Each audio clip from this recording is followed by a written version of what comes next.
341 means IPC 341 के बारे में बात करने जा रहे हैं।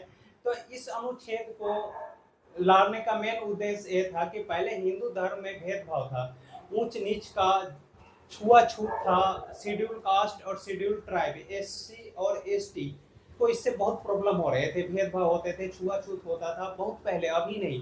इन्हीं सबको ध्यान में रखते हुए हमारे संविधान में इनको एक स्पेशल दर्जा दिया गया और एससी एसटी एक्ट बनाया गया कि इनके साथ कोई ऐसा भेदभाव होता है तो उन्हें फैसिलिटी दी जाएगी जिस पे कानूनी कार्रवाई होगा।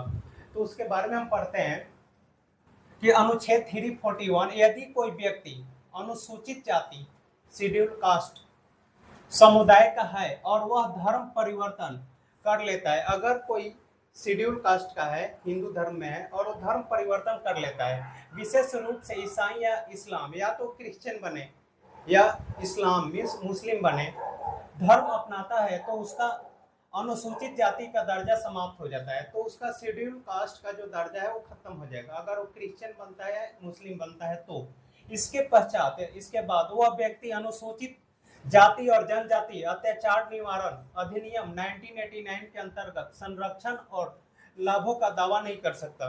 लेकिन अगर वो शेड्यूल कास्ट से मुस्लिम या क्रिश्चियन बन जाता है तो उसके साथ कोई भी कदाचार होता है तो उसका वो एक्ट का फायदा नहीं उठा सकता, अगर वो धर्म परिवर्तन करता है तब। अगर नहीं करता है तो कोई बात नहीं। जैसा कि पहले हिंदू धर्म में भेदभाव होते थे, छुआछूत होते थे, इन्हीं को ध्यान में रखते हुए एससी और एसटी को एक एससी शेड्यूल कास्ट एक्ट बनाया गया था और कई सारी फैसिलिटी दी गई थी, वो सारी चीजें खत्म हो गई। फिर है कि भारत का संविधान अनुच्छेद 341 के अनुसार अनुसूचित जातियों की सूची धर्म आधारित है। अनुसूचित जाति 3 ही धर्म में आते हैं, केवल हिंदू, बौद्ध और सिख धर्म के अनुसरण मतलब पालन करने वाले व्यक्ति ही एससी की श्रेणी में आता है। जो हिंदू हो, बौद्ध धर्म हो या सिख धर्म से हो, वही एससी की कैटेगरी में आता है। Schedule caste SC ST act का फायदा उठा सकता है। इसके अलावा इस्लाम और क्रिश्चियन वाले को एक फैसिलिटी नहीं दी गई है भारतीय संविधान के अनुसार। अगर इन्फॉर्मेशन आपको अच्छा लगा हो तो ज़्यादा से ज़्यादा लाइक करना, कमेंट करना और शेयर जरूर करना।